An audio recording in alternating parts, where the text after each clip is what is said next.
right, welcome back to another episode of the Bench Mob Ent podcast, the best sports podcast in New Jersey. We are trying to be here for a long time and a good time. We're not with that saying, "Oh, we here for a good time, not a long time." No, we want to do both. So please hit that subscribe button, share, like, comment, tell your uncle, your cousin, your baby moms. If y'all not together, trust and believe this episode will bring y'all back together. Usual suspects is on. Greg, Mr. Hot Takes Debate Your Mother Since Mir, Miles, Smooth Operator, and then we got Professor GP, family member, back on the show. Cuz is back in the house. Fellas, how y'all doing tonight? Doing good. Doing good. Glad to be back on. Glad to be back on with the boys. I'm here to restock the fridge too. I know I was taking a lot of drinks last time, so I'm here to restock the fridge, like you said, Tone. So is it cool when we start making merch? We could get one that say Professor GP. Yeah, and Proc Flock. That's definitely got to be on it. Yeah, definitely for sure. All right, 2 minute deal. We're gonna start off this one. This was a hot topic in our personal group chat, and one of these days we will get a Patreon, and y'all can see what we be talking about because our group chat be lit. It really do. So here we go. We're gonna see what Sauce Gardner had to say about Daniel Jones, if it allows me to play it, which is mad funny because it was playing before this. So if not, we're gonna have to put it in the post edit for sure. But essentially, Sauce Gardner came out. They asked him how. Is it? Your takeaway on Daniel Jones? He's a good quarterback. You feel me? I thought I was about to pick him off today. I had a little cloud rep. You know, he had looked at the last minute to try to throw the check down to Wandale. You know, I thought I had to pick, but he kept it. I mean,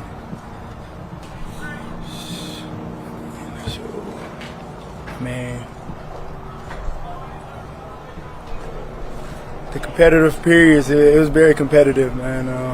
It was great. Like, I had fun out there today, you know. I don't really know what to say. Like, How? My. Was Sauce Gardner out of pocket for his response on Daniel Jones? As the caption said, he was struggling to find something nice to say about Daniel Jones. Look, in my opinion, Sauce wasn't out of pocket. Out of pocket is what our Eric Armstead said about Daniel Jones last year after that 49ers game. That's out of pocket. Disrespect, right? Blatant disrespect. Sauce wasn't blatantly disrespectful, but let's be honest, okay? Like, we see this all the time in sports. We see guys in this situation all the time in sports. We know there's a way you handle these situations. If you don't think very highly about a player and you're asked about the player, the PC response, the PR response, the thing that doesn't create headlines is just to be like, hey, he's a good player. He's a good competitor. We had good practice. Boom, that's it. Give him nothing, right? But sitting there and stammering over your words almost on purpose, right? Like, you're sitting there trying to like find ways to fill the space and change the subject, talking about a play you almost made on him and all that stuff. Like, you don't think very highly of him, and you made sure that people knew that you didn't think very highly of him. And to me, all I've ever said is Daniel Jones doesn't go out there and bother anybody. Daniel Jones doesn't say anything. He got paid. He can't help the fact that he got paid $40 million. He can't help the fact that the Giants thought he was worth $40 million. And by the way, I've always said I don't have a problem with the contract because it's an out after year two. Like, it's fine. You know what I mean? People always want to pocket watch. It's weird. But nonetheless, right, he's not someone that's demonstrative or causing issues. So for people to be so ready to jump on the pylon, we love to do that as a society. People love to pile on people when they're down, right? Kick people when they're down. And yeah, Daniel Jones is down because, for me, it's embarrassing when you go on, when you have HBO Hard Knocks come out this summer and you see that your coach, you see that your GM, you see the owner, who I'm sure you've had dinner with on numerous occasions, and this wax poetic about you, like you're trying to replace you, right? There's an embarrassment to that as a competitor, and I know he's a competitor, right? So that's tough. And then for the continued pile on social media and in the media, that's fine. People are gonna talk. That's cool. People are allowed to do that. But as a contemporary, as a colleague like Sauce is, there's just no reason for it, in my opinion. I just don't think it's necessary, right? I thought there was a way that could have been clean. It didn't have to be a story. But we're talking about it right now, which means exactly what I'm saying, right? Like you did too much. Like even without saying too much, you did too much. And you know you did. And Sauce, if Sauce was sitting here right now, he would be like, yeah, I think, like he did too much, period. And that's just my opinion on it. That's just me. Yeah, that's just my take, man. I think the pylon's too much. Yeah, and I think it's interesting too with Daniel Jones. He doesn't have a chance to defend himself because he's coming off of an ACL last year. I mean, let's talk about the surrounding cast that he had. He had no offensive line. He was getting that torn ACL was just waiting to happen last year because he had no time. So we can't completely dog on him and say he is absolute garbage, across the board. And Sauce, the way he was describing it, was even saying, I thought I had a pick because I thought he was going to hit the check down, but he ended up keeping it. It sounds like he made the right play too. So I don't know why Sauce is dogging on him for making the right play and not throwing an interception across the board. And I think the actual story is that Neighbors and Jones aren't on the same page.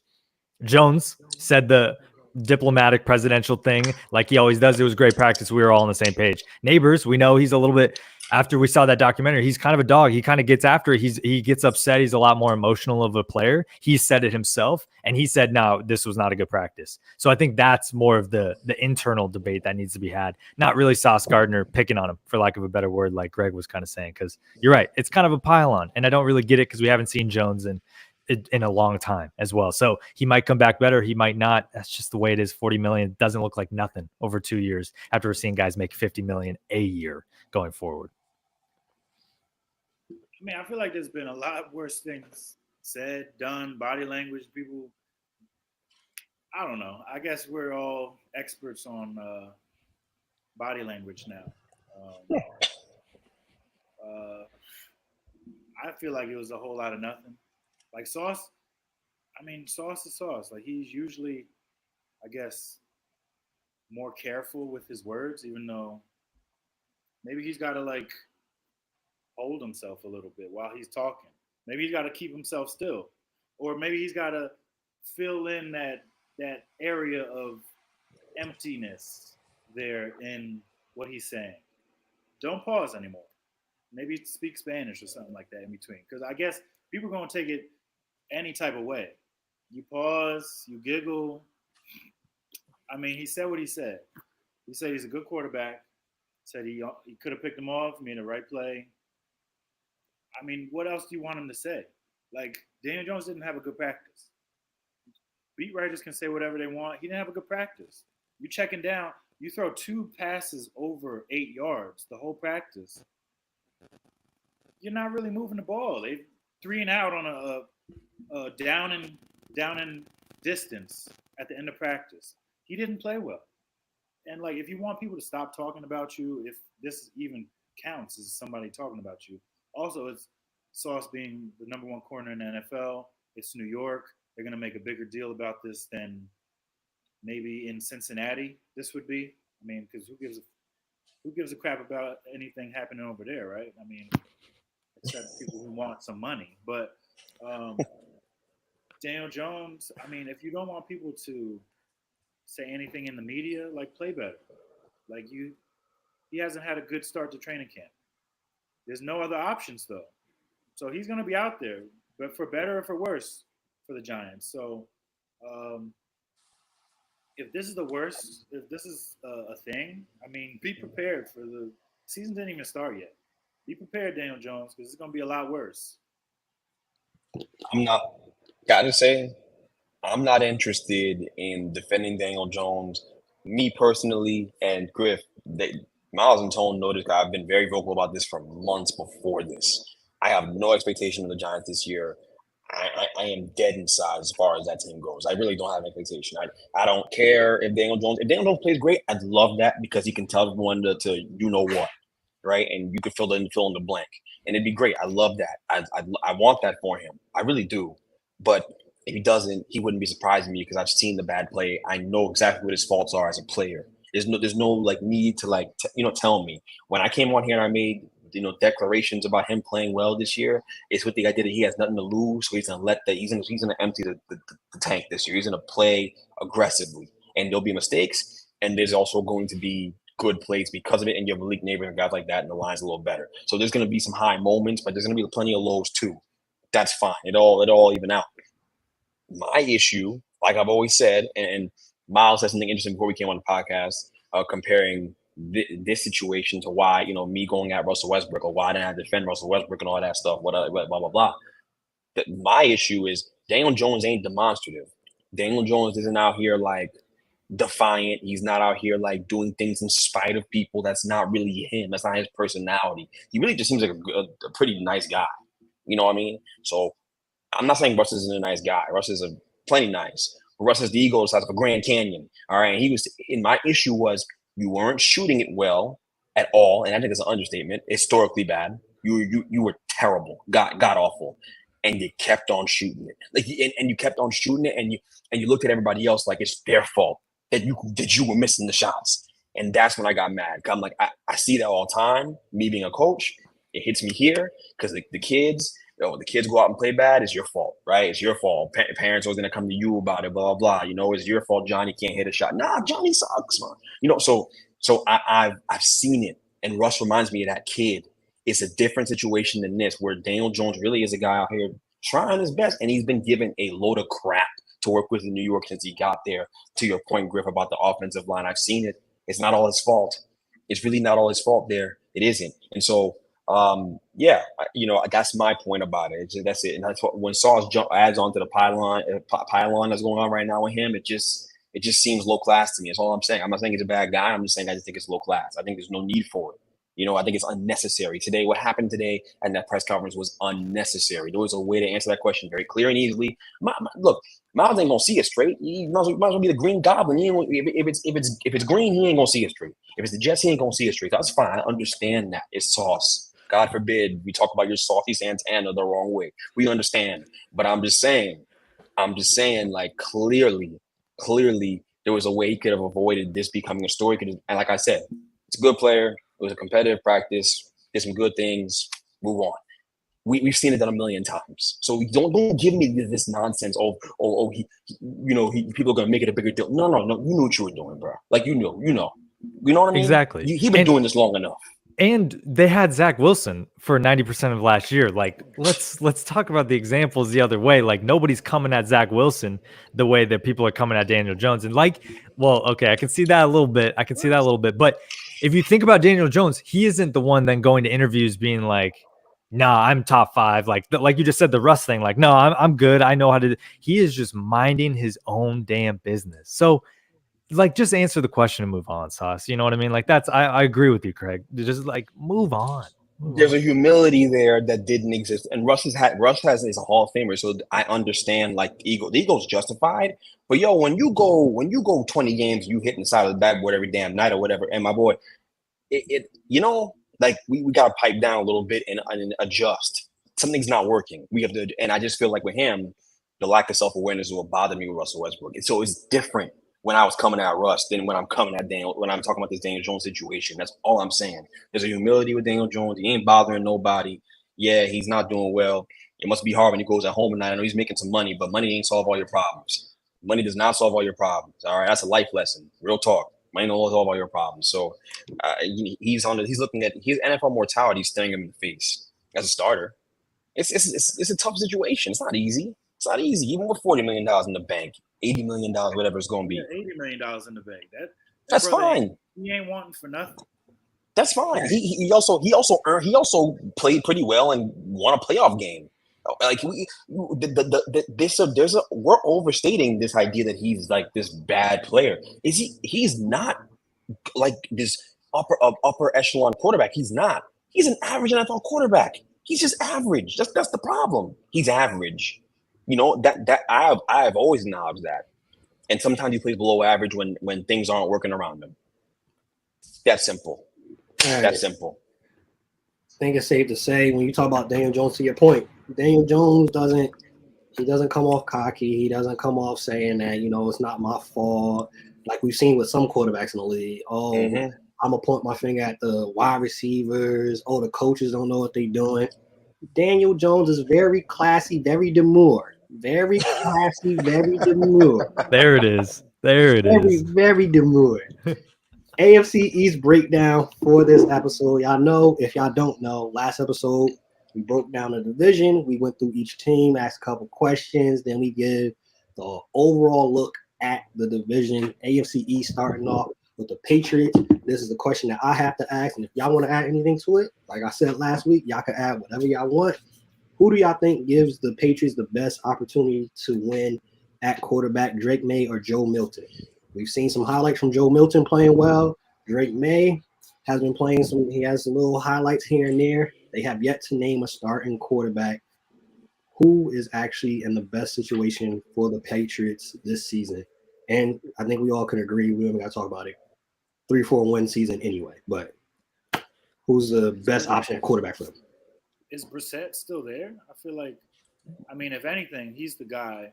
I mean, this is all, it's nice in preseason to see what you got. Joe Milton, he could be a competent backup somewhere, maybe in New England. But there were reasons that he went that late in the draft. He's got a cannon, but he doesn't process well. So, I mean, he can build a solid career as a backup. Drake May is the guy. They're gonna still go with him maybe midway through the season. But I think rocking out with Brissett to start, just so you can compete a little bit. Because I mean, Brady alluded to it. I mean, these rookies playing so early, sometimes it's not the best thing. Like Bryce Young could have benefited from sitting the bench last year for Andy Dalton. He would have learned a lot more than he did throwing to some of those guys on that team. Same with Drake May. I mean, they got a bunch of first and second year guys on that team. It's good to build chemistry with those guys, but at the end of the day, I feel like, I mean, they're looking elsewhere. They're looking at Ayuk. So they know they're flawed at receiver. I still think that Brissett should be the guy to start the year off, then pass it on to Drake May. Yeah, I was going to say the exact same thing. I think Drake May has all the intangibles. I know everyone's going to like talk about his happy feet a little bit. He doesn't have a good base. His processing on those checkdowns, his accuracy, stuff like that isn't all there. But what are you expecting? I mean, he's 21 years old coming out of North Carolina. He's been slotted as going to be a top 3 quarterback in his class since day one. And he's going to probably the worst situation out of all the quarterbacks. Let's just be honest across the board. When you start hearing things in the news like, oh, here's how great Jalen Polk is and Javon Baker are, that's when you know their wide receivers aren't good. When they're having to prop up these 3rd and 4th round wide receivers, they had to let go of Juju. He's thrown to DeMario Douglas. Kendrick Bourne's still hurt. Hunter Henry, I liked him like 6 years ago. The last thing you want to do is throw Drake May out there with that cast where he's not going to make all the mistakes. The wide receivers are going to make the mistakes, but who's going to take that on the chest more? Drake May. And so when he throws an interception because a wide receiver runs a route wrong and nobody ever talks about that on a broadcast because they don't know what the route is going to be, that's going to be put on Drake. And that's just going to hurt him in that kind of cycle of you're the next Brady. You got to take over from Belichick and, Mac Jones's demise at the end. There's just a lot of pressure, just like in New York, in New England, because of all of their success. And I think Jacoby Brissett is the ultimate bridge quarterback. He's kind of in that Sam Darnold, like stardom. You know what I mean? Just let those guys do it because they know how to take it. They're not looking to rise up. They are who they are, and they're going to figure it out. And if it's bad, at least Drake May's learning the game. So I think it goes those 3. And then again, I love Joe Milton. I come on this podcast talking about him all the time. He's got a cannon that is a little bit overstated in terms of an importance in today's NFL. Go ask Brock Purdy. I mean, he's really efficient with the ball. And so, but Joe Milton, I mean, you're looking for guys that can run the ball and pass the ball. He can do both of those things, and that's how you keep a job. So I expect, like Miles was saying, he'll be a good backup. Hey, Greg, so the last thing on these Patriots, right? What does a successful season look like for first-year head coach Gerard Mayo? I mean, getting out of this season alive and not embarrassing yourself. It's a bad roster, and they're in a rebuild, and they're in a tear down, and they're not in the situation the Bears are in where they've been acquiring picks for so long that by the time they got Caleb, they were able to surround him with all his talent.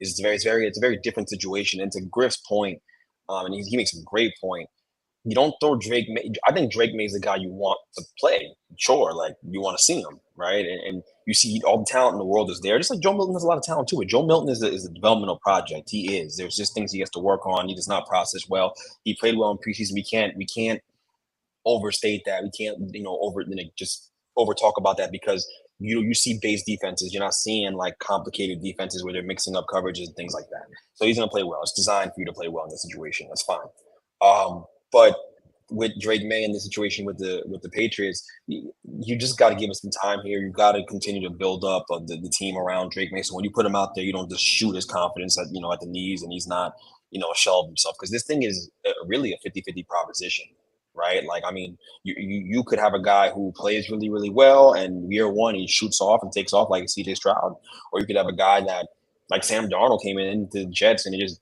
never took off. I don't think Sam Darnold wasn't talented. I just think that it just didn't work out because they didn't surround him with the necessary pieces he needed to be successful, and that's the big thing. So that matters a lot in the situation. And so with Gerard Mayo, you got to make the right moves. Play Jacoby Brissett a lot.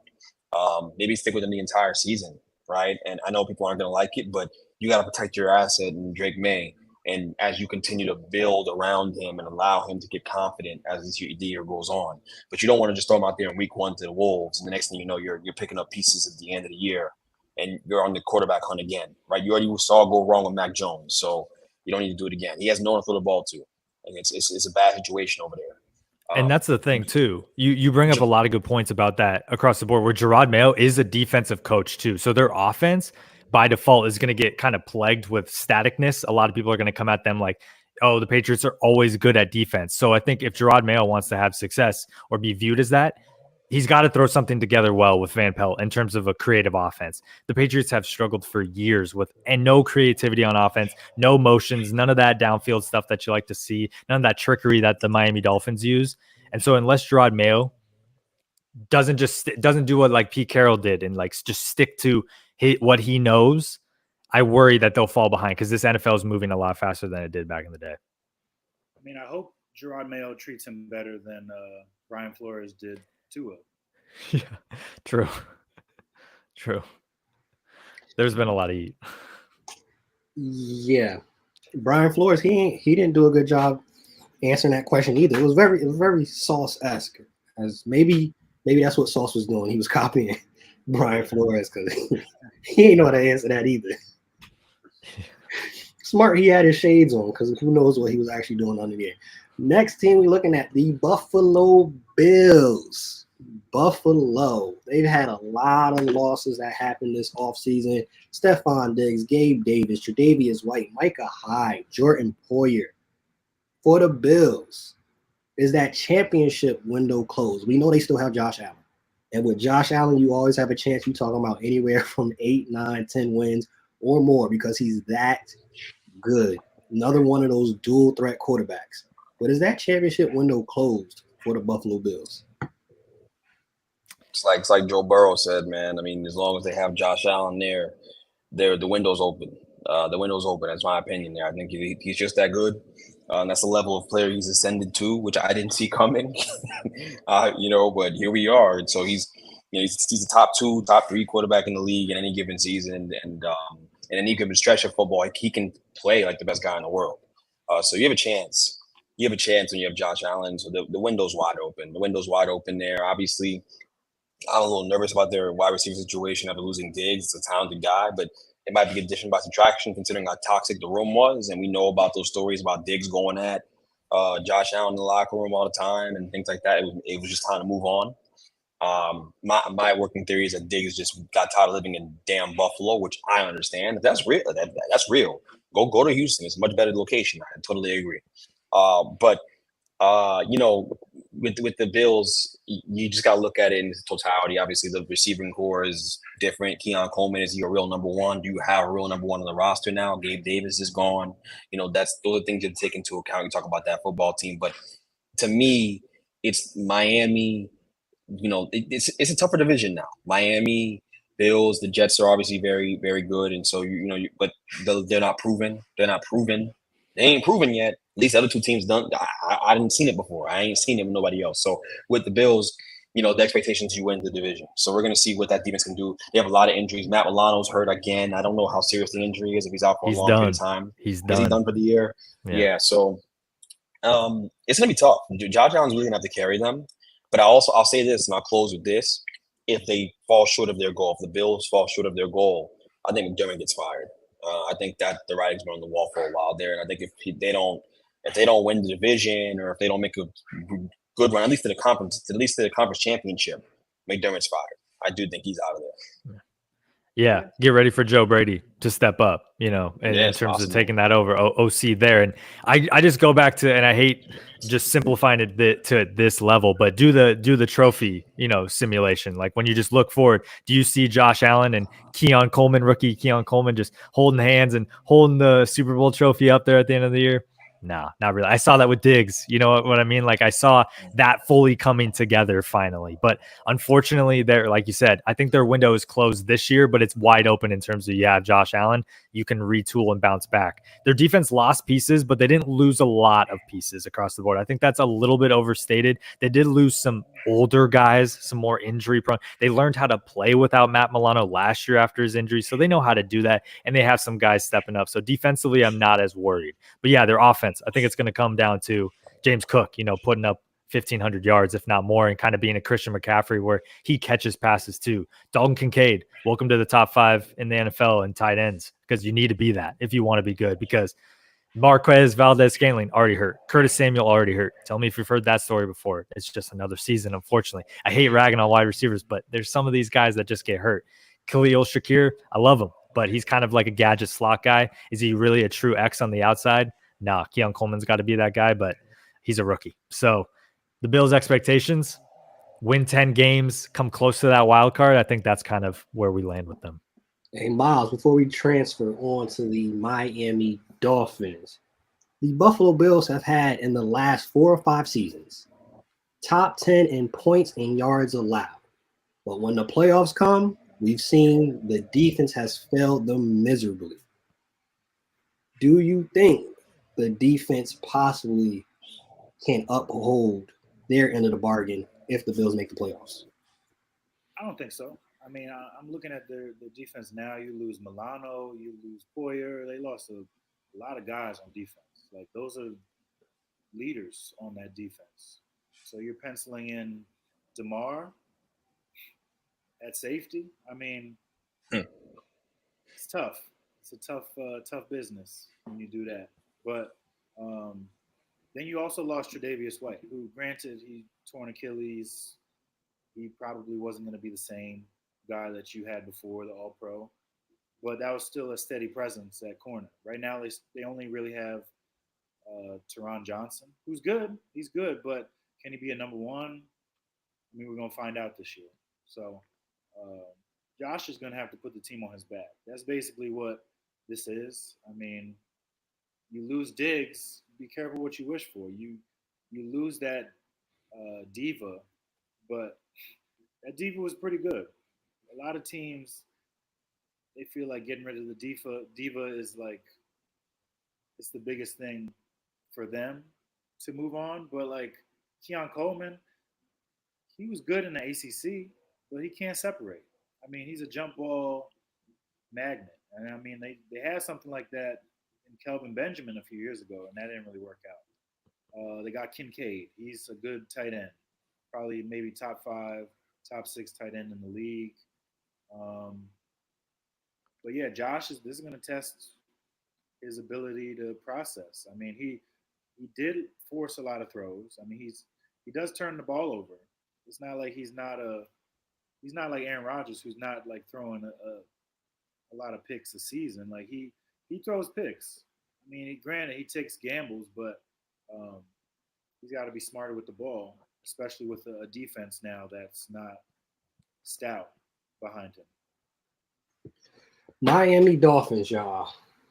A pretty sexy team that people are picking. For those that don't know, if you haven't seen it on Threads, check out Griff on Threads. He has the Dolphins winning the division. Last time that they won the division was in 2008. We saw them last year. Very, very explosive, historic offense. Some injuries happen, and we've seen it also before. When the playoffs come and it's that cold weather, Miami don't do too well. Is this the year that they actually win the division and actually go further in the playoffs if they don't have home field? If they have home field, I think that's a whole different discussion. But if they got to go to that cold, is this the year that we see Miami figure it out, win the division, and win a playoff game in the cold? I mean, I have a – go. I was just gonna say, because I feel like I got to defend my take here. You know, with the you Dolphins, let's think about this division as a whole. And this is gonna go into my hot take too later when you bring that up as well. So I don't want to give too much away, but think about this division. Where's the only team that looks exactly the same as they do last year, essentially? It's the Dolphins offense. It's an offensive league at the end of the day. You have to score points. We saw them put up more points than anybody else last year, I think, when you put the numbers together. And so that's what matters. This division is in flux. You could tell me the Jets win. You could tell me the Patriots somehow squeak out 6 wins or something like that. And I'd agree with any sort of scenario in this division. But the Dolphins bring a sense of consistency to the table. That's why I have them winning. Remember, the Bills had to win 7 games in a row, I think, last year to even make the playoffs, which then automatically had them win the division. That's how much it took. One other loss and the Dolphins would have won the division, and we wouldn't even be having this what if. And I agree. Going to the playoffs is a whole different discussion. Yes, they need home field. I'll get to that hot take later. But if you look at the team across the board, Hill's still there. Waddle got paid. Mosert's healthy. Achane's coming back and is healthy, and they're trying to use him more like a CMC, which we're seeing a lot of running backs do, especially out of that Kyle Shanahan tree with Mike McDaniel, where you're going to be catching passes if you're a running back on our team. And so when you look at their defense too, they went and got Jordan Poyer from the Buffalo Bills. They have Bradley Chubb coming back, Jalen Phillips coming back. Yes, from pretty aggressive injuries, but they got Chop Robinson in place, the rookie, to help if that void is off the edge and it's gone. So when I think about the Dolphins, I just think of where's the safe bet in this division? They are the safest bet. And even if they get second, they're losing the division by 1 game. And you can't knock my prediction for that, Go ahead. Go ahead, Mr. Jet. It's all right. I'm looking at their schedule, and it's not like last year. Like they had a cakewalk of a schedule. They didn't have that many tough games. Granted, they had the Bills and Ravens to end the season, both losses. So this year, it's not going to be the same as last year. I mean, you finish off the season, Jets, Browns, Niners, Texans. That's down the stretch. To start off the season, you got Jaguars, Bills, Seahawks. Titans are going to be improved. Colts, who knows, flip-flop, Cardinals, Bills again, Rams. And then you play Packers, Jets. I mean, it's tough to see them truly being better than they were last year, just because, sure, they're the team that returns with the most familiar faces. But, I mean, we're going to get to them at some point. But there's other teams in the AFC that got better. There's other teams in the NFL that got better.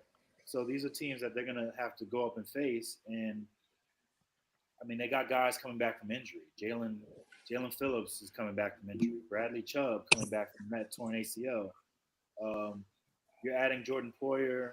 That's a good move at the back end. But you also lost Xavier Howard. So now you got a hole at cornerback.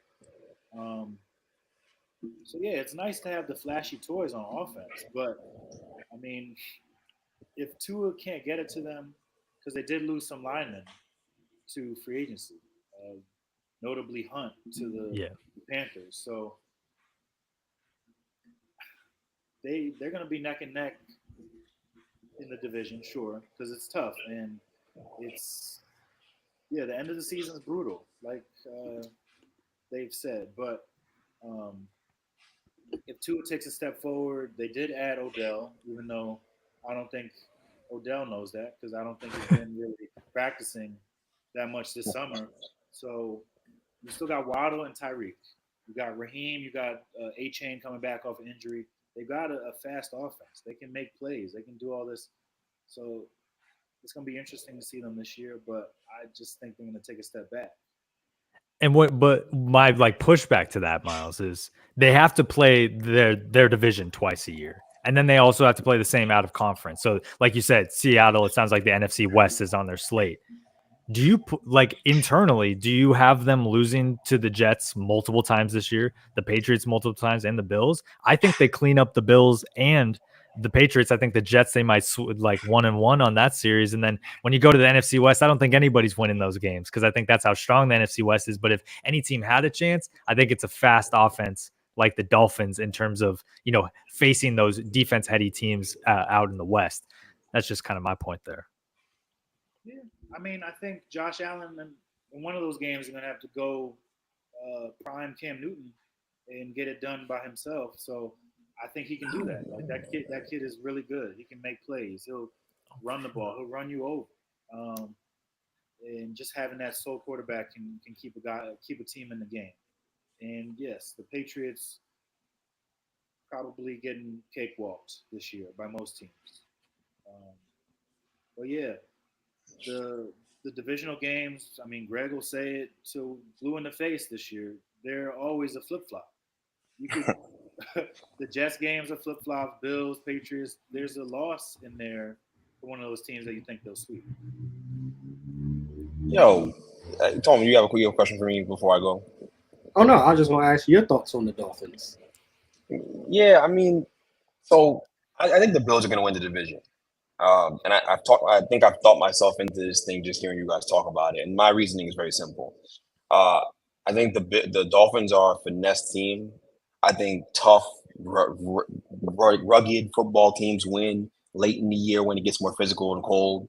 And I think the Dolphins don't do very well in that situation. But obviously, when it's warm early in the year, you saw a game where Tua had 5 touchdowns against the Ravens, I think, last year, right? So they play well when it's warm and it's early, and it's not quite as physical. Guys haven't ramped up yet. We really get ramped up around, heading into November, right? Late October, we'll get really ramped up with the physicality of the game and guys really getting going. And I just think that's my biggest concern. And I think that the Bills, of all the football teams that we've named, are the best on each side of the trenches. And I think that is why I'm going to pick them to win the division, because I think we're overstating this idea that the Bills have to, rely on Josh Allen heavily and have him play Superman to win football games. I actually don't think that's the case. I think they're going to run the ball a lot. Joe Brady went to the running the ball more. We talked about it last year on this podcast where I said, hey, the problem with the Bills is they throw the ball too much. You can't drop back all those times, even with Diggs out there and Gabe Davis, and just expect to win football games. It's not that. Even the Chiefs ran the ball with Pacheco. They have that balance in their offense. They do. And I think when they got a more balanced attack, you saw them beat teams down the stretch like the Dolphins and go into that in the playoffs and win a game in the playoffs, right? And so they're going to stick to the same formula, especially after giving away Diggs, right? You don't lose Diggs and throw the ball more. And so I think that's why I think that's more sustainable. And to bring it back to the Dolphins, I think with them, they run the ball, but it's ancillary. Like they run the ball and it's like a secondary part of their offense. They're looking to air that thing out, obviously, right? That's what they want to do with the speed they have out there, and that's fair. And I just think that isn't sustainable and that doesn't work when you're talking about winning playoff games. And that's part of the reason why we're talking about them losing these cold weather games. Because even though Tua has his limitations as a thrower, if they ran the ball more and they had a dominant run game, right, then I think we're talking about something totally different with them, and they're a team that makes a real run at some point. And I just don't see. I think they're more finesse than they are power, and you need to be more of a powerful team to win late in the year. You need to be able to dominate the trenches, rush the passer well, and really be able to run block and get run graders in the run game. So that's my take on it. I think they're going to be a good team, wild card team as well. One of the better teams, probably the second best team in the division, in my opinion. That's what I think. But my concerns there are just around the mentality of the football team. And Tone, before you move on here, and I can just feel myself getting clipped when I say this, but think about this. Are we overstating their lack of ability to play in the cold? Like, is it just because of that Chiefs game, or are we referencing other games? Because let's replay the Chiefs game. Coldest game in NFL history almost, where people almost died in the stands. There was a public service announcement. Don't come to this game. People came. No one's playing in that weather. And they went up against the defending and then defending again Super Bowl champion Chiefs in their home stadium. Like, I get it. It wasn't just cold. It was colder than anything's ever been cold ever. And so it's just like, are we overplaying that a little bit? Where I agree. I think this year they're going to go into it being like, we are too finesse, like Greg was saying. We need to get a little bit more powerful. We need a back that maybe can bring a little bit of that. Maybe Jalen Wright, the rookie, can give them kind of that, the power back, because they have too much of that size. I mean, the speed and the shortness on the outside. So I don't know. I just feel like it's a little overplayed because they ran into the Super Bowl champs in the coldest game ever last year. and so they can't win in the playoffs because it's cold. Yeah, That's I all think I'm that's very fair, Griff. I think my concern with him with Tua and the cold weather is that his arm's not the strongest to begin with, and when it's windy, it's not it being cold. It's when it's windy that's a real problem. It's the cold winds that causes it because you got to be able to cut through air with the football, and that takes a special kind of arm. And obviously, Tua is a really great thrower. You see, here he is, but he's a special kind of thrower, but he doesn't have a powerful arm. He's more finesse. They're finesse. They're cute. They're a cute team. That's what they like to look good. And late in the year, it's hard to go about winning that football game when that's the way you kind of operate. You know what I mean? I just think that when that's the general aesthetic of your team and that's the way you guys play, it's tough. It's tough. So that's my take on it. But they could easily win the division. They're very talented. Griff, you could easily be right. They have a lot of pieces. Like a great pass rush. And Jalen Phillips healthy, and so is Chubb. They could win. I'm just saying, like, if I'm gonna put my money on, if I know the way football's worked in my life, the team like the Bills that run the football and dominate on both sides of the ball and have that nice home field advantage when it gets cold, and they can play in the cold and kind of take their game to different places and air it out if they need to. Those are the teams that usually win when it matters most. So I'm gonna go with the Bills to win the division. I think you would say the Dolphins out of all these teams is the very demure, very classy team of the AFC East. There it is. There it is again. The New York Jets. Right. Someone's getting real sent to him too much. The New York Jets, I'm doing that just to be funny, but I actually hate that so many people ever say it's a lot of females. It's everywhere. A lot of females. I am glad. I will say this every single time. I am glad I am not on the market because y'all demure, classy, y'all are far from that. A lot of y'all are far from that. But anywho, the New York Jets. Shout out to my wife. I'm glad I'm married. The New York Jets, the 10th best odds to win the Super Bowl. Actually, funny enough, the Bills have better odds than them this year, according to Vegas. New York Jets, is this the year? You got Aaron Rodgers, who was on hype last year. He came out running with the flag and put the flag down, and it was all patriotic. It was on September 11th, and we're all feeling like Team USA. Yes, yes, yes. And the season went completely left. Not what they expected. They're expecting healthy figure out this year. It should be nothing but Super Bowl is coming to New York. Do y'all think this is the year that the Jets finally, since 1847, put it together and win the Super Bowl? It's been long as hell. Yo, Greg Griff, the floor is yours, yo. No, I was about to say, Miles. This feels like you need to kick it off. He wants the dramatic effect and all that. That's what you want. You gonna go first, Miles?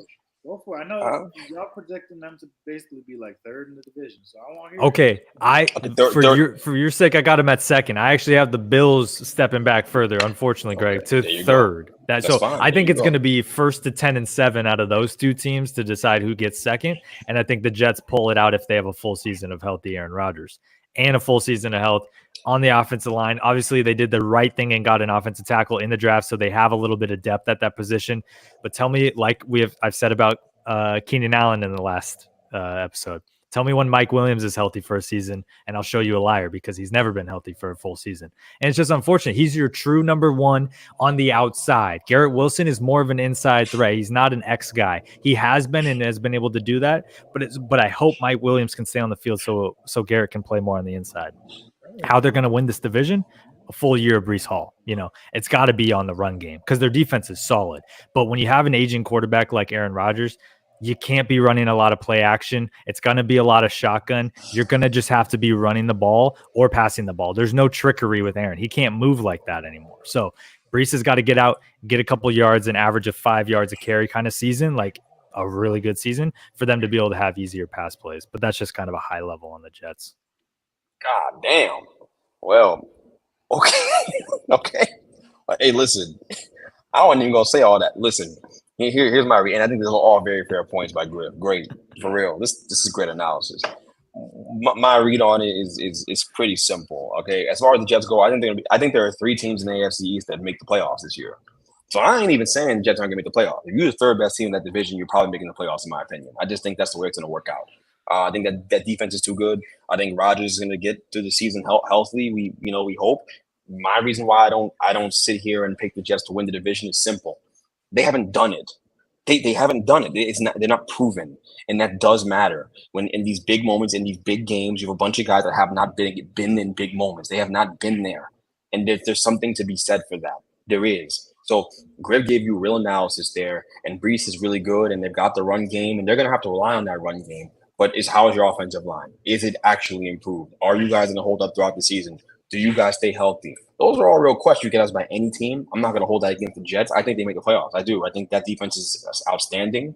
I think that Garrett Allen is an outstanding Garrett Wilson is an outstanding football player as well. And Rodgers still looks like Rodgers. He's still flinging that thing around, and it looks effortless. And he reprocesses defenses with the best of them. He's a Hall of Famer. As long as he stays healthy, they're going to go to the playoffs. That's my read on it. But just remember one thing: the playoffs ain't the goal for that team. And I know Jets fans, Griff, you're not from, you don't live here. When they make the playoffs, when they do, they're going to lose their minds.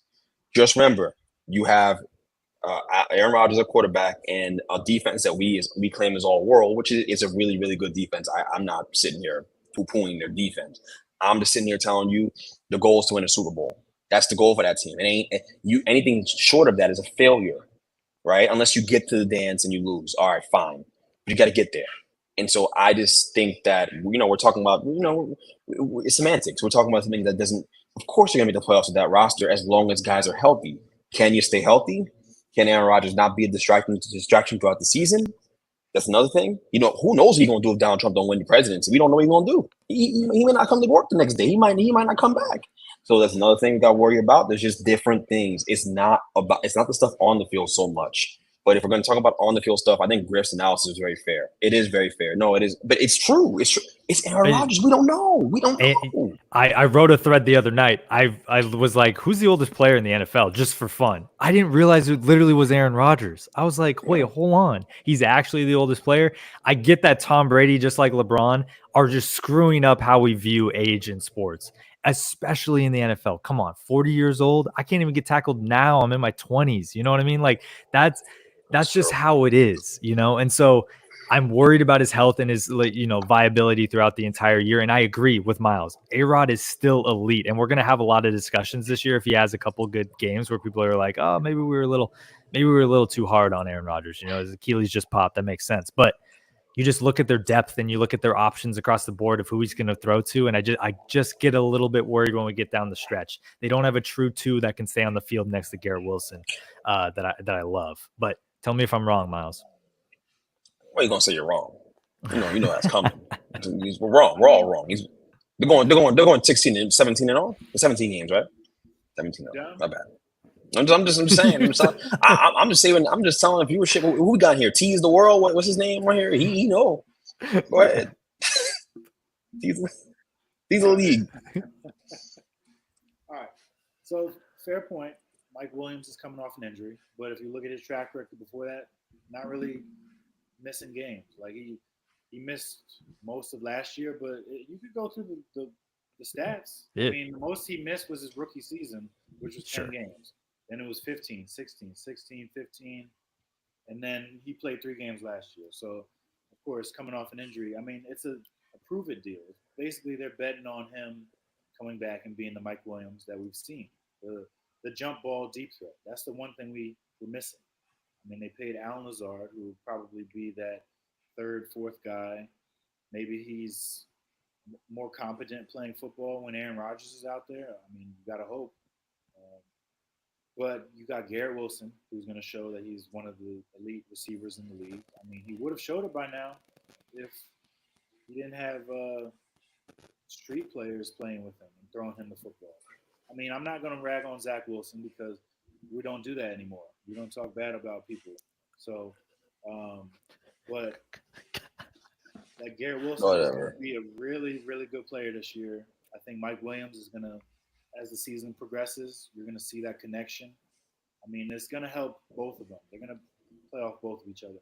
And then Breece Hall. I mean, this is a guy who last year coming off the ACL, I mean, he was the 2nd best, most productive back, I think, in the NFL down the stretch. I mean, he really started to come down in December. He played his best football.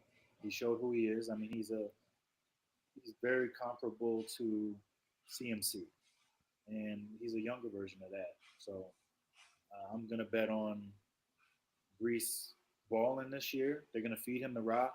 I mean, we've seen it in preseason. He's like the second or third option in the passing game too. So, I mean, he's a game-breaking back. He's one of the best backs in the NFL. And yeah, the talk about the offensive line is fair. I mean, last year was rough because I don't even want to think about the linemen we had out there last year. But we've got Tyron Smith coming out there. If you can keep him healthy, he's Ain't he like 80 years old? Arguably the best left tackle in football. Arguably the best. And then we got Morgan Moses on the other side. Very good right tackle. Olu, he might have to play at some point. That was a great pick by them. I know a lot of people wanted to take Brock Bowers, but we don't have that luxury to be taking guys like that. So taking the tackle to develop, and all signs point to him being a very good tackle in this league at some point. I mean, the line is completely rehauled. We got Vera Tucker back. We've got Tittman at center, another year wiser. I mean, the snapping, he's sort of figured that out since the early parts of camp. So I'm glad that's out the way. But looking at the practices, looking at the film, I mean, Tyron Smith was pancaking Brian Burns this morning. So that's the $30 million man right there. If we're talking about going against some talent. But answer the question, man. Damn. What's the question? What are y'all doing this year? Y'all, what are y'all doing? Are y'all winning the division? What are y'all doing? We're gonna win the division as long as everybody stays healthy. What's your record? What's the record? 11-6, 12-5. Do you get Good Reddick year. signed? We got to get Reddick signed then. Yeah, I mean, if we get Hassan signed, sky's the limit. I mean, that defense is already elite. You add him, who is a double-digit sack guy. I mean, he's third behind Watt and Garrett the last few years in sacks. So this is a difference maker. When you have a guy like that helps out your secondary, who, I mean, doesn't need the help, but if quarterbacks are throwing passes earlier than they should, if they had more time, then, I mean, it's going to be a fun year on the defensive side. So, I mean, this team, top to bottom, really good. Defense, I mean, everybody already knows in the league, this is a good defense. D-line's good, linebackers, all pros, all over the place. Sauce, I mean, speaks without saying. I mean, he does speak, and sometimes He doesn't speak. His game speaks without saying that he's an elite player. So, All right, let's go through the schedule. First week, yeah. Oh, good lord. First week, y'all at San Fran. It's a win, right, Miles? Go ahead, say it. Lights are bright. God. I mean, what happened last year? Lions beat Kansas City at home. Oh I my. think we can do the same thing. Without Chris Jones and Travis Kelce, reminder. Say it's a win. So, all right, they start off 1-0. You at Tennessee. It's a dub. Yo, also, can I just stop you real quick? I'm gonna stop you once. Because I want to let Miles go rapid fire. Aaron Rodgers doesn't play well in San Fran historically. I feel like that's just another thing. He doesn't play well in San Fran, but it's okay because he's in green now, so it's different. Go ahead. Okay, Purdy got to go against that defense too. Wasn't he technically in green before too? Just Oh, true. There you go. True. Different Week shade. three. Different Week shade. three. Week 3, y'all home against Patriots. It's a dub. Week 4, Broncos at home. I mean, Bo Nix. It's a dub. let's ride. Week 5, you are guys at Minnesota. Jets 5-0. That's a Darnold revenge game right there. That's anything is possible. That's what KG said. But that's a dub. That's a dub. So we starting off 5-0. Week 6, you guys are back at home to see Josh Allen. I think he'll get his lick back. I mean, we've had his number. This defense has had his number. I'm gonna say this will be a loss. All right. So now we got you at 5-1, That following week, you guys are in Pittsburgh to see Russell Wilson Fields. That's another one that's kind of a toss-up because Pittsburgh, I mean, I know Greg said rapid fire, so I'm going to just say it's a dub. It's a dub? All right, bet. 6-1.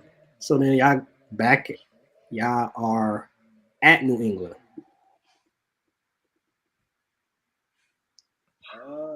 I mean, Drake May will probably be in by then, so I'll say that's a dub. Remember that sneaky loss you said earlier? When's that coming up in the division? When's that like they're not going to split? They're not going to lose. It's okay. Let them go. Keep cooking. That following week, you guys are home, and you got CJ Stroud visiting MetLife. I'll say that's a loss. You got 2 losses on the schedule. That's a loss. 7-2. That following week, you guys are at the Cardinals visiting Kyler Murray and Marvin Harrison Jr. That's a loss. Oh, that's a win? And a loss for Kyler. Okay. Y'all back at home against the Colts. Anthony Richardson and them boys. If he's out there, I mean, he better slide. I'm going to say that's a win. That's a win. All right. So then y'all got the bye week, that week 12. Week 13, it's somebody on the screen that you about to go visit. You guys are home visiting you guys are home. The Seahawks are coming to town. That's a tough one. Their improved defense and all that. It's tough because Griff is here. It's not if Griff wasn't here, he'd say win in 5 seconds. I'm gonna say a win. Yeah, there you go. Wait, hey Tom, please, what's the record? What's the record right now? 11-2. The best team in 92. football. 92. This is crazy. At the Dolphins. I'll say that's a loss. Stay home. Now we got 3 losses on the slate at Jacksonville. Trevor Lawrence and their bounce back season. That's right, the Florida swing.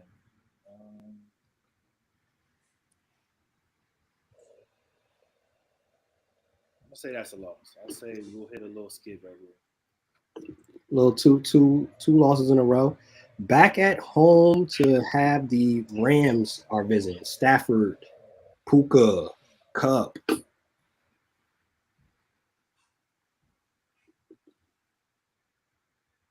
say that's a dub. Of course. NFC West is done. Right. Just running through the NFC West like a knife through butter. All right, go there. Keep going. Last 2 weeks, you guys are at Buffalo, home against Miami. I'll say loss at Buffalo and a dub against the Dolphins. All right, let me rack that up. 1, 2, 3, 4, 5. 12-5. So I said He didn't want to. Yo, if you didn't make a declaration on the record before this, we shouldn't have done it that way. We should have had you do the declaration on the record after, because you would have picked it more like how you wanted to pick it. I think you had these guys winning 14 games, bro. Because you just get that crazy. I think you want to pick more wins than what you picked. I think you would have picked them winning more games. Seahawks, you picked the Jaguars. You would have easily beat. You would have been. Yeah, I think you would have said Trevor Lawrence. You don't respect no cat team. You don't respect them like it's all right. You never know. Florida, you get rain out there. Those games can get messy. Same with Seattle. I mean, that's the only way they could beat you is if they rain. Okay. That's not the only way. I mean, rain doesn't show. Okay, you see this? Hey, we're gonna close off the show with our new segment. We forgot to do it last week. Not really forgot. It was a kind of a longer episode, and y'all don't have attention spans like that. So until we continue to build our community, and we could be like Joe Button and have 4 hours, y'all not watching that right now. So we didn't get to that segment last week. I know Griff said he got one. He could start it off. I got one, and it's not sports related, so that should be fun. Turn up the heat. Our hottest takes. Griff, what's your turn up the heat moment? Damn, you said not sports related? Because mine is sports related. Oh, I just have one not sports related. Oh, gotcha. Okay, well, my sports related one, and this goes back to last week because Greg was talking down on running backs a little bit.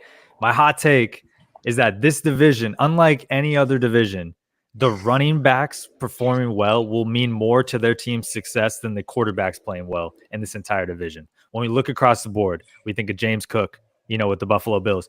Josh Allen has nobody to throw to. That's the general narrative. Cook's going to have to come alive being a 1-2 punch. Breece Hall, same exact thing. Aaron Rodgers has to allow the run game to carry the passing game. Then we go over to the Patriots. I mean, it's a rookie quarterback, nobody to throw to. Ramondre Stevens, I'm tired of hearing about how really solid he is. That's what everybody uses. I haven't seen really solid in a while. He's given me Alexander Mattinson from the Vikings kind of vibes. And then last but not least, you look at the Dolphins. I mean, Achane's coming back off an injury in Mozart. That 1-2 punch last year for like 2 weeks was insane until he got hurt. And that's what's going to save Tua from having to pass the ball in those cold weather games like we were talking about. So that's my hot take. If the running backs perform well, the team will perform well. And it's more important than the quarterback position in this division.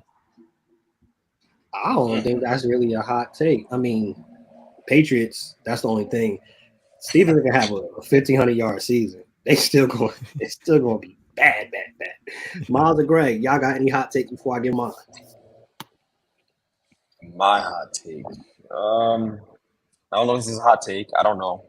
For some people, it might be. And we talked about it in the group chat a little bit. But I think Dak Prescott is a far better thrower of the football than your boy Jalen Hurts. I don't think it's particularly close. I don't think it's just talking about them as passers, and I think that I would rather have Dak on my team than I'd rather have Jalen Hurts. I think Jalen Hurts is overrated. How about that? I do. I don't know what he's done to merit a top 5, and I don't know who puts him top 5 unless you're in Philly or something. But to merit a top 5 kind of ranking in the NFL as amongst quarterbacks, I just don't really see it. I think that Dak is easily a better player as a quarterback, in my opinion, than Jalen Hurts. That's me. I just think you look at him passing the football, it's just he's able to make a greater variety of throws around the field. And I never thought I'd be having a Dak love affair, but he is a good player. He's turned himself into a very good player in this league as well. So I don't think there's any throw he can't make out there, and I don't know I can say the same thing for Jalen Hurts. I don't think it's a physical thing with Jalen Hurts. He can make all throws physically. I just don't know that he throws a level of anticipation that Dak Prescott throws with. I don't think he processes defenses as well as Dak Prescott does. Don't know if that's a hot take. Lukewarm at best, that's fine. But I do think Jalen Hurts is a little overrated because he's playing on a great football team and has had the luxury of playing for a great football team since he's gotten into the NFL. There's a great ecosystem around him that allows him to be very successful. Okay, and I just think it's different. And you can say the same thing about that. You can say the same thing about Dak, but Dak has gone through more just turmoil, I guess, for this time with Dallas, and than Jalen has. He's been in the league longer, but I think Dak is a better player. Hey, Griff, Miles, Greg, whoever you want to answer this real quick. CD or Jamar, who's better, and who do you think gets the contract done first? Jamar. I'm going. Jamar's better. Nothing. Sorry. That's me. I'm going CD first because he has a year ahead of him in terms of the deals. I mean, he has his last contract this year. Jamar's still got one more year he has to play on. I threaded about it today, though. Financially, Bengals, what are you doing? You might as well get in below whatever Lamb's going to get paid. So it's technically going to be a cheaper deal, but you know how Bengals do. They love to push it down the road to the very end, a.k.a. T. Higgins right now. But yeah, I'm going Lamb.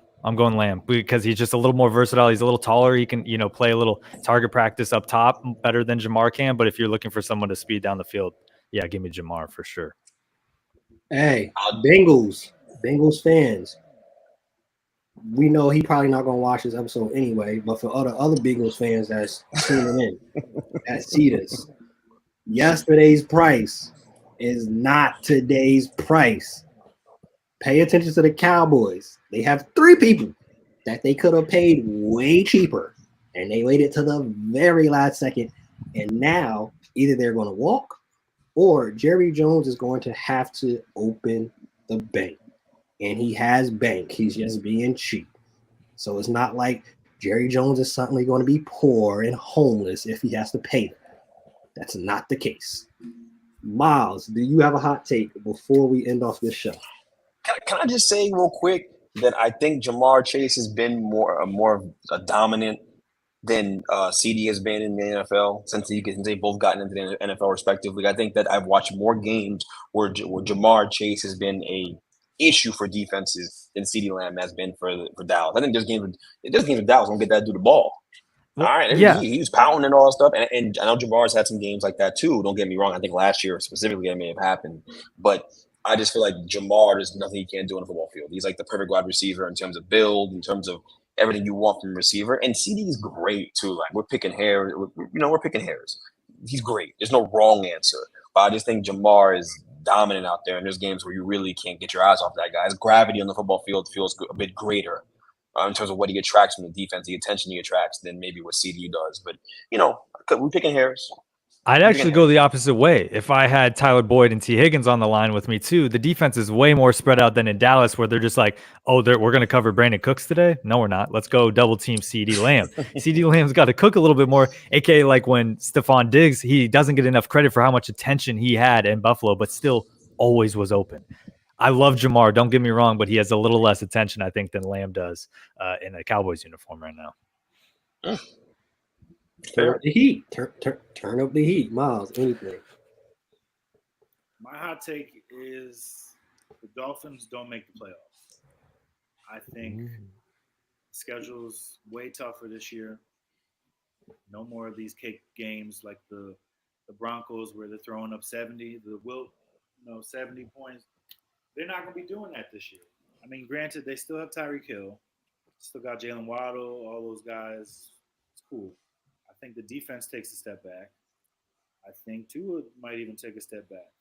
I mean, you heard him in the Dan Le Batard. He was saying down the stretch they were more worried about getting Tyreek 2,000 yards than some of the other things that come with playing football in the NFL, like winning games. I mean, and the cold weather thing is a thing. Like, it's not like we can't say they're not winning because that Chiefs game. Like, there's been plenty of other games that they played down the stretch. I mean, I don't think they could go in. If it was Buffalo, Miami, in Buffalo in January, I'm taking Buffalo, even if they don't have Stephon Diggs and some of the other players, just because Tua, that's not his lane. He's from Hawaii. He's used to warmer weather. He's, in the comforts of Miami. Like, who wouldn't want to play in Miami? You play there 8 weeks a season. That sounds perfect to me. But when he leaves Miami, it's a little troublesome. So that last month and a half of the season is a gauntlet. Like, he's going up against some of the best quarterbacks in the NFL.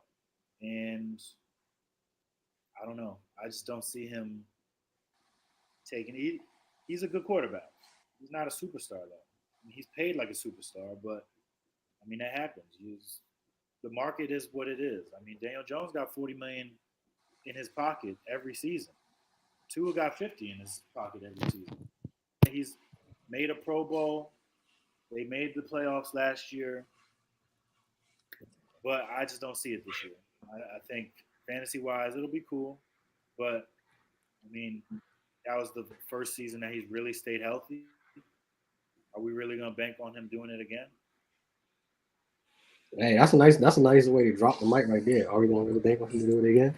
You saw how he did that. Smooth operator, y'all. Smooth operator right there. I'm going to end off with my hot take right here. It's not sports related. I just want to go with this because this is Bench Mob Entertainment. This is why you will get takes when we talk about music. One of our top rated shows was debating the Drake album. Who was it? It was Drake against whose album that dropped? It was like 2 years ago. Drake and somebody album dropped. Anyway. Kanye. Was it Kanye? Yeah. That when those two dropped, that did numbers. We talk about food. We talk about fashion. We talk about demure.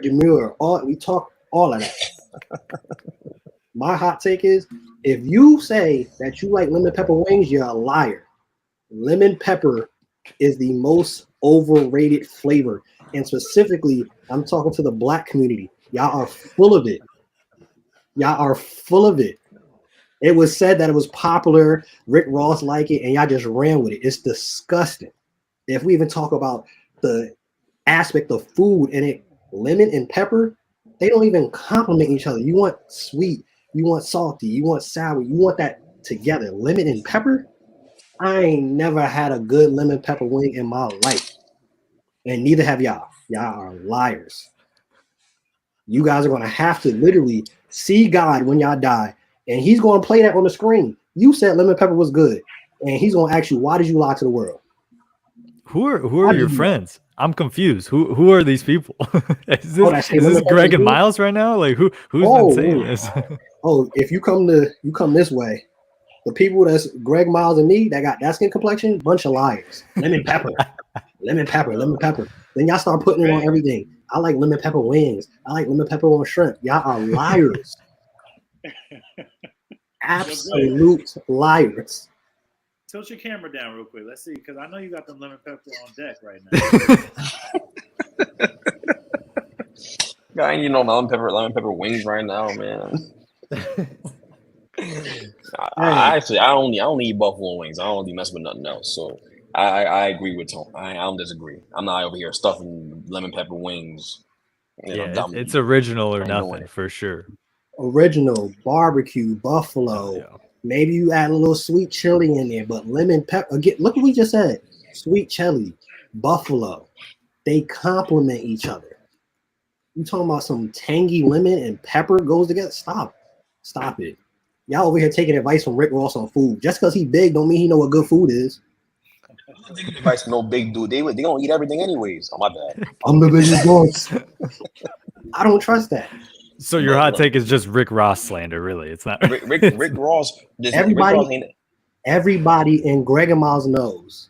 If you check Greg and Miles' social media over the last 2 years, there's somebody that they follow that is of the darker complexion that is saying lemon pepper is good. I can attest that. I don't know if your community is saying that or not, Griff, but I'm talking to my community. Y'all some liars.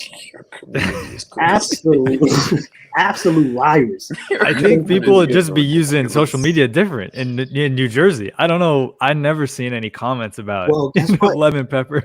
Maybe it's a out here thing. Maybe out west y'all have actual sense and y'all actually aren't sheep and y'all just gonna follow. Hey, they said lemon pepper is good. No, it's not.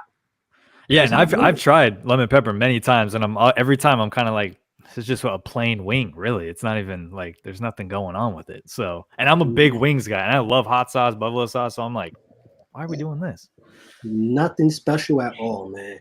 But that's how it goes because people just want to listen to what everybody's saying. Over here, on this side, we have our own mindsets. We stay ready, so we ain't gotta get ready. Bench Mob, we out. Peace.